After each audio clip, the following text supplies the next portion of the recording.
당신 참 괜찮은 사람이에요.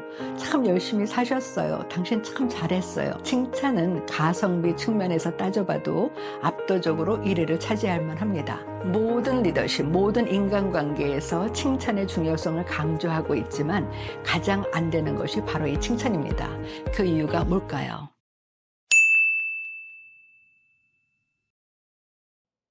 안녕하세요. 양창순입니다. 얼마 전 대만에서 지진이 일어났지요. 그런데 그 지진의 끄떡없는 건물 타이페이 101의 사진 보셨을 거예요. 특수 장치를 장착한 덕이라고 하는데요. 오늘은 우리의 인생에서 그런 역할을 할 수 있는 것은 무엇인지 같이 한번 생각해 보는 시간 마련했습니다. 지구상에서 지진에서 자유로운 나라는 없지요. 그런 것처럼 난 살면서 한 번도 힘든 일 없었어 하는 분도 없습니다. 그림자 없는 사람이 없듯이 사람마다 경우는 다 다르지만 어려움을 겪을 수밖에 없는 게 우리의 인생이지요. 사업 실패, 경제적인 어려움, 병에 걸리거나 사랑하는 사람과의 이별 등등요. 살다 보면 정말 내 마음대로 안 되는 것이 인생이구나. 내 마음대로 안 되는 것이 인간관계구나 싶은 순간들이 참 많습니다. 그럴 때 어떤 분은 떨치고 일어나지만 또 어떤 분은 좌절하지요. 또 어떤 분은 사회나 주위 사람들을 원망하기도 합니다. 그러면 지진의 건물이 무너지듯이 우리 삶이 황폐해지지요. 누구를 미워하거나 좌절하는 것처럼 우리의 마음 에너지를 낭비하게 하는 것이 없기 때문입니다. 그럼 어떻게 하면 그런 어려움을 경험할 때 마치 타이페이 101처럼 무너지지 않을 수 있을까요? 저는 두 가지가 필요하다고 생각합니다. 첫째는 내가 살아가는 의미를 아는 것. 두 번째는 내가 노력하면 성장하고 발전할 것이라는 희망입니다.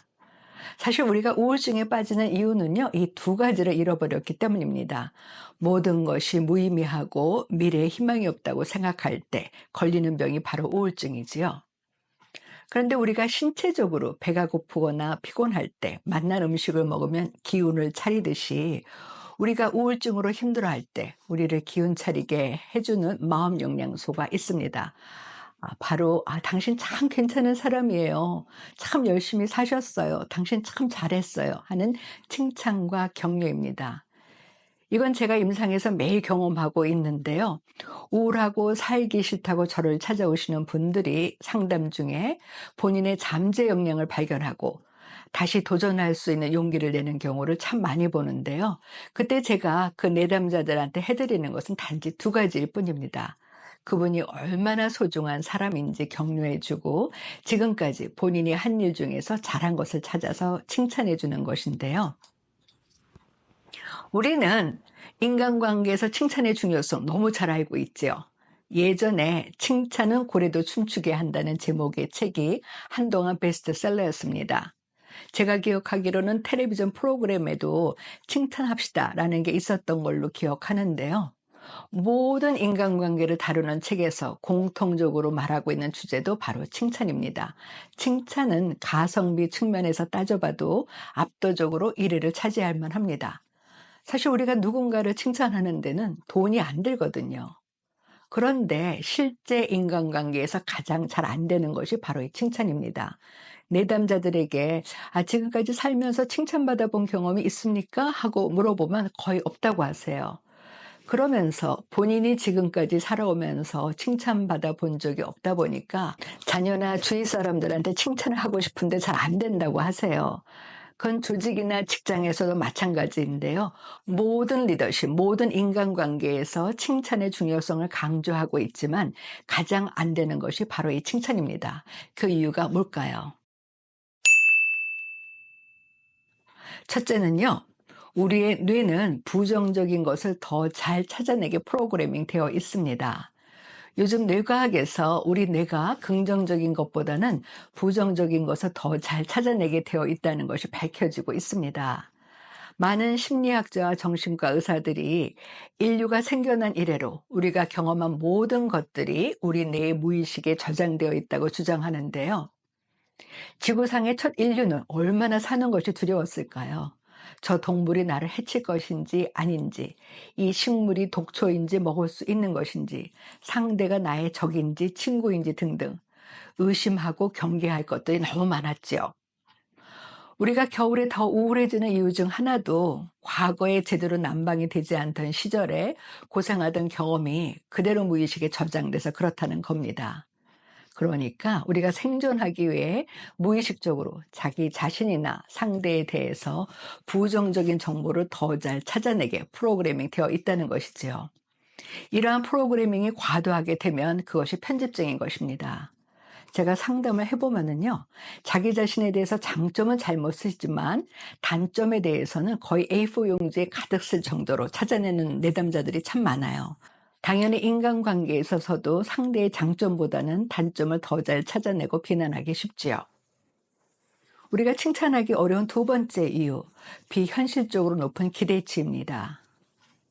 자기 자신이나 상대에 대해서 기대치가 높으면 칭찬하기가 어렵죠.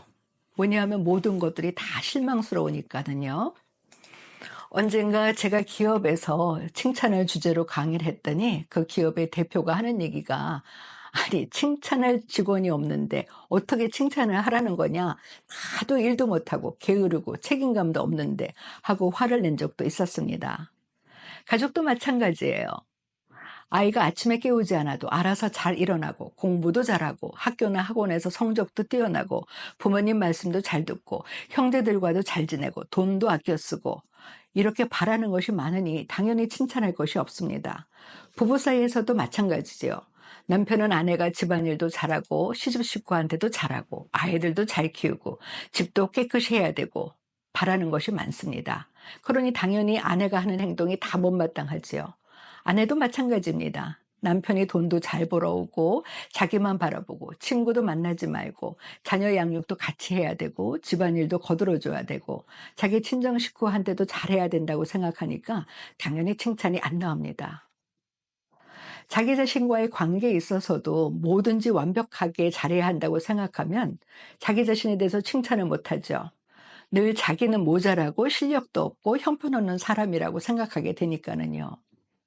어느 분이 우울하다고 찾아오셨는데 그 이유가 왜 나는 스티브 잡스처럼 창의성이 없냐? 그것 때문에 우울하다고 하시더라고요. 그림을 그리면 바로 피카소처럼 되어야 되고 책을 쓰면 바로 베스트셀러 작가가 되어야 한다고 생각하니까 역시 자기 자신이 마음에 들 리 없습니다. 세 번째는요. 우리는 내가 경험해 보지 못한 일은 잘 못합니다. 그러니까 칭찬받아 본 경험이 없으면 당연히 하는 것도 어색하지요.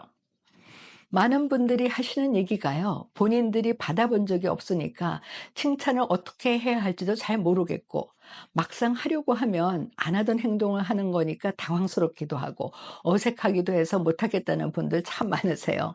또 어떤 분은 안 하던 짓 하면 죽는다는데 죽기 싫어서 안 한다는 분도 계시더군요. 네 번째는요. 꼭 칭찬을 말로 해야만 하나 그렇게 생각하시는 분도 계세요. 하지만 우린 말로 표현하지 않으면 상대가 나에 대해서 어떤 마음을 갖고 있는지 모르지요. 그리고 생각해 보면은요, 우리는 칭찬은 왜 꼭 해야만 하지? 하고 생각하면서도 간섭 좋은 잔소리는 꼭 표현하려고 합니다. 다섯 번째는요, 칭찬을 하면 상대를 망친다는 두려움을 갖고 계시는 분들은 당연히 칭찬을 못하죠. 칭찬하면 상대의 버릇을 나쁘게 만들 것 같다.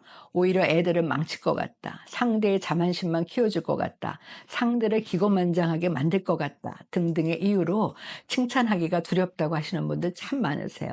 직장에서는요, 칭찬하면 월급 올려달라고 할 것 같아서 못하시는 분들도 계시더군요.